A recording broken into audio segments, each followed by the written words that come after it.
Right. విజయ్కి ఈ రోజు కూడా దొరకని గవర్నర్ అపాయింట్మెంట్ మనం చూసుకున్నాం. 4 సార్లు, ఇది 4వసారి గవర్నర్ మీట్ అవ్వాలనుకున్నారు. ఈ రోజు కూడా విజయ్కి గవర్నర్ అపాయింట్మెంట్ దొరకలేదు. మరి విజయ్ నెక్స్ట్ స్టెప్ ఏంటి, అసలు ఏమనుకుంటున్నారు? ఉమాశంకర్, ఇప్పటి వరకు మనం చూసుకున్నాం, ఇది 4వసారి గవర్నర్ మీట్ అవ్వాలనుకున్నారు.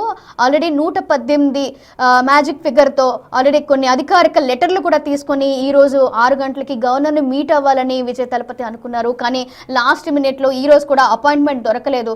మరి మండే వరకు గవర్నర్ కూడా అందుబాటులో ఉండని విషయం మనకు తెలిసిందే. మరి విజయ్ నెక్స్ట్ స్టెప్ ఏంటి, అంటే ఇంకా ఇందులో ఏమైనా మెలికలు పెట్టచ్చా?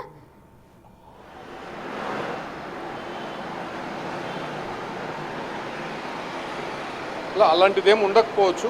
గవర్నర్ ఆల్మోస్ట్ ఇప్పుడు లెఫ్ట్ అవ్వాలి కాబట్టి ఆయన షెడ్యూల్ దొరకపోవచ్చు. బట్ అక్కడ లోక్ భవన్ వర్గాలకి వీళ్ళు సబ్మిట్ చేసేటువంటి అవకాశం కనిపిస్తుంది. గవర్నర్ అపాయింట్మెంట్ అంటే ఆయన ఇక్కడ నుంచి తిరువనంతపురం పోవాల్సి ఉంది కాబట్టి సో ఆ రకంగా అందుబాటులో లేదనే మనం అనుకోవచ్చు. సో ఆ రకంగానే ఆయన అపాయింట్మెంట్ ఇవ్వలేదనే స్పష్టం చెప్పలేదు. అంటే ఖచ్చితంగా ఎప్పటికైనా సరే గవర్నర్ అపాయింట్మెంట్ ఇవ్వాల్సిందే. మొదటి నుంచి చెప్తున్నారు, అతను టీవీకే విజయ్కి మ్యాండేట్ ఉంది కాబట్టి నేను ఎప్పుడు పిలిచినా కూడా అపాయింట్మెంట్ ఇవ్వడానికి సిద్ధంగా ఉన్నానని చెప్పి గవర్నర్ చెప్పారు. సో ఇవ్వకుండా పోవడానికి ఆస్కారమే లేదు. ఎందుకంటే 3 సార్లు అడిగినప్పుడు కూడా ఇచ్చారు. ఏదైతే టీవీకే పార్టీ నేత అదవ అర్జున్ అడిగినప్పుడు కూడా అపాయింట్మెంట్ ఇచ్చారు. సో ఇప్పుడు ఇవ్వలేదనే దానికి గవర్నర్ని తప్పపడాల్సినటువంటి అవసరం లేదు. ఇక్కడ ఇంకో విషయం అంటే ఆల్రెడీ గవర్నర్కి సంబంధించి స్కెడ్యూల్ ఆయనకు ముందే ఉంటాయి. ఈ విషయం విజయ్కి తెలిసే ఉంటుంది. మరి లాస్ట్ మినిట్ ఇప్పటి వరకు గవర్నర్ని మీట్ అవుతారు, ఇంకాసేపట్లో అధికారిక లెటర్ తీసుకొని గవర్నర్ మీట్ అయ్యే అవకాశాలు ఉన్నాయని చెప్పి అందరూ అనుకున్నారు.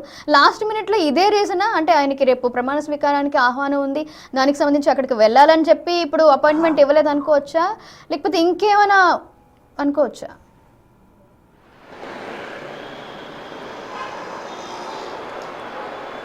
ఆల్మోస్ట్ ఖచ్చితంగా ఆయన కేరళ వెళ్లాల్సి ఉంది కాబట్టి ఆ రకమైనటువంటి సమాచారమే ఉండొచ్చు. సో మరోవైపు విజయ్ ఎందుకు ఇంత లేట్ చేశాడనే దానికి బీసీకే పార్టీ నుంచి ఒక క్లారిటీ రావాలి, వాళ్ళ దగ్గర నుంచి ఒక అఫీషియల్ లెటర్ రావాలి. సో అది రావడానికే దాదాపు 4-4:30 సమయం పట్టింది. సో ఆ లెటర్ తీసుకొని విజయ్ దగ్గరికి వెళ్ళి విజయ్ దగ్గర మొత్తం ఆ లెటర్లు ఉంచిన తర్వాత వాళ్ళ దగ్గర ఉన్నటువంటి మొత్తం మళ్ళీ ఒకసారి గవర్నర్కి రీసబ్మిట్ చేసేటువంటి అవకాశం ఉంది. కాబట్టి ఇప్పటివరకు ఉన్నటువంటి టీవీకే లెటర్స్తో పాటు అటు కాంగ్రెస్ పార్టీ, సిపిఐ, సిపిఎం, ఇప్పుడున్నటువంటి బీసీకే, సో ఇవన్నీ అఫీషియల్ లెటర్స్తో పాటు ఎమ్మెల్యేల లిస్టు, మెజారిటీ లిస్టు కూడా గవర్నర్కి ఇవ్వాల్సి ఉంది. కాబట్టి సో అవన్నీ ప్రొసీజర్ ఒక 1/2 అవర్ పట్టింది. వెంటనే వాళ్ళు గవర్నర్ అంటే లోక్ భవన్కి సమాచారం అందించారు, మాకు గవర్నర్ అపాయింట్మెంట్ కావాలని చెప్పి వాళ్ళు కోరారు. సో అక్కడ చర్చించిన తర్వాత గవర్నర్ కొంత హడావిడిగా ఉండొచ్చు, లేకపోతే వెళ్ళేటువంటి ప్రయాణంలో కొంత బిజీగా ఉండొచ్చు. సో ఆ కారణంగానే గవర్నర్ అపాయింట్మెంట్ లభించలేదనే అందరూ కూడా అనుకుంటున్నారు. బట్ ఇంకేదైనా రీజన్స్ ఉందా అనే దానిపైన కొద్దిసేపట్లోనే క్లారిటీ రావాల్సి ఉంది.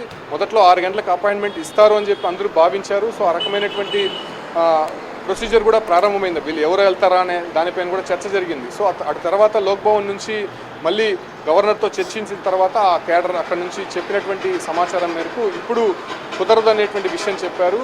బట్ లోక్ భవన్ వర్గాలకి ఈ లెటర్లు అందించిన తర్వాత వాళ్ళు కూడా పరిశీలించి గవర్నర్తో చర్చించే అవకాశం ఉంది. అది నేరుగా గవర్నర్నే కలవాల్సినటువంటి అవసరం లేదు కాబట్టి సో వీలైనా సరే అక్కడ ఉన్నటువంటి అధికారులకి అందజేసిన తర్వాత వాళ్ళు చర్చించి అది నిర్ణయం అనేది చెప్పే అవకాశం ఉంది. బట్ ఇప్పుడు నేరుగా గవర్నర్ని కలవలేదు కాబట్టి అది మరింత ఆలస్యమయ్యేటువంటి అవకాశం ఉంటుంది. వీళ్ళ దగ్గర నుంచి వచ్చినటువంటి ఇన్ఫర్మేషన్ వాళ్ళు తీసుకొని గవర్నర్కి వివరించిన తర్వాత ఆయన చెప్పేటువంటి ఫీడ్బ్యాక్ తీసుకొని మళ్ళీ వీళ్ళ దగ్గరికి రావాలి కాబట్టి సో అది కొంత ఆలస్యమయ్యేటువంటి అవకాశం ఉంది. ఎంత ఆలస్యమైనప్పటికీ కూడా ఇక రేపు లేనట్టే కాబట్టి ఇక సోమవారం ప్రమాణ స్వీకారమా లేకపోతే 13వ తారీఖున చేసుకుంటారనే దానిపైన కూడా కొంత క్లారిటీ వచ్చేటువంటి అవకాశం అక్కడి నుంచి వచ్చినటువంటి ఇన్ఫర్మేషన్ బట్టి తెలుస్తుంది. Soujanya, right, thank you Umashankar.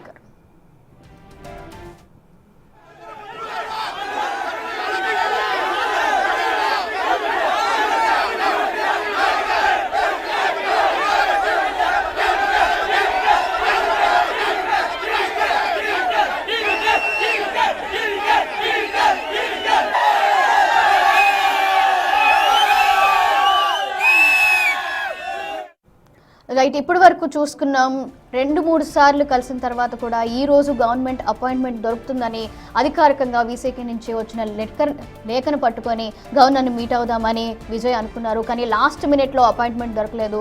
So తమిళనాడులో ప్రభుత్వ ఏర్పాటుపై సస్పెన్షన్ మరిన్ని మలుపులు తిరుగుతుంది. వీసీకే ఐయుఎంఎల్ మద్దతు ప్రకటించడంతో విజయ్ నేతృత్వంలోని టీవీకే కూటమి బలం 120కి చేరింది. దీంతో ప్రభుత్వ ఏర్పాటుకు అవసరమైన 117 మార్కును విజయ్ సునాయాసంగా దాటేశారు. ఈ నేపథ్యంలో 120 మంది ఎమ్మెల్యేల మద్దతు లేఖలతో ప్రభుత్వ ఏర్పాటుకు క్లెయిమ్ చేసేందుకు విజయ్ గవర్నర్ అపాయింట్మెంట్ కోరారు.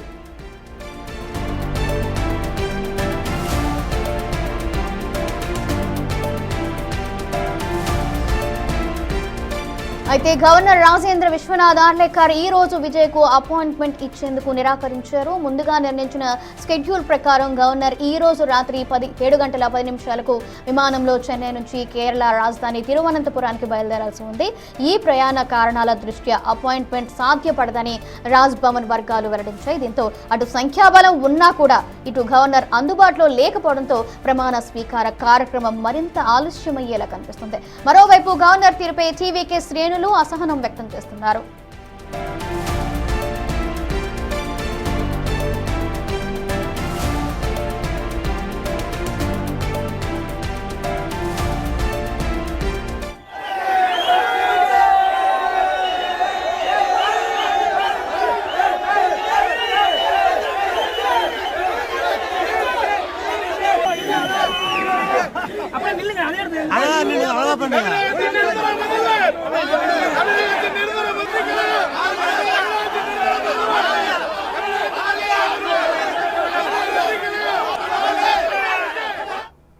తమిళనాడులో ప్రభుత్వ ఏర్పాటుపై సస్పెన్షన్ మరిన్ని మలుపులు తిరుగుతుంది. వీసీకే ఐయుఎంఎల్ మద్దతు ప్రకటించడంతో విజయ్ నేతృత్వంలోని టీవీకే కూటమి బలం 120కి చేరింది. దీంతో ప్రభుత్వ ఏర్పాటుకు అవసరమైన 117 మార్కును విజయ్ సునాయాసంగా దాటేశారు. ఈ నేపథ్యంలో 120 మంది ఎమ్మెల్యేల మద్దతు లేఖలతో ప్రభుత్వ ఏర్పాటుకు క్లెయిమ్ చేసేందుకు విజయ్ గవర్నర్ను అపాయింట్మెంట్ కోరారు. అయితే గవర్నర్ రాజేంద్ర విశ్వనాథ్ ఆర్లేకర్ ఈ రోజు విజయ్కు అపాయింట్మెంట్ ఇచ్చేందుకు నిరాకరించారు. ముందుగా నిర్ణయించిన స్కెడ్యూల్ ప్రకారం గవర్నర్ ఈ రోజు రాత్రి 7:10 విమానంలో చెన్నై నుంచి కేరళ రాజధాని తిరువనంతపురానికి బయలుదేరాల్సి ఉంది. ఈ నేపథ్యంలో ప్రయాణ కారణాల దృష్ట్యా అపాయింట్మెంట్ సాధ్యపడదని రాజ్ భవన్ వర్గాలు వెల్లడించాయి. దీంతో అటు సంఖ్యాబలం విజయ్కు ఉన్నా కూడా ఇటు గవర్నర్ అందుబాటులో లేకపోవడంతో ప్రమాణ స్వీకారం కాస్త ఆలస్యం అయ్యేలా కనిపిస్తోంది. మరోవైపు గవర్నర్ తీరుపై టీవీకే శ్రేణులు అటు స్థానికులు అసహనం వ్యక్తం చేస్తున్నారు.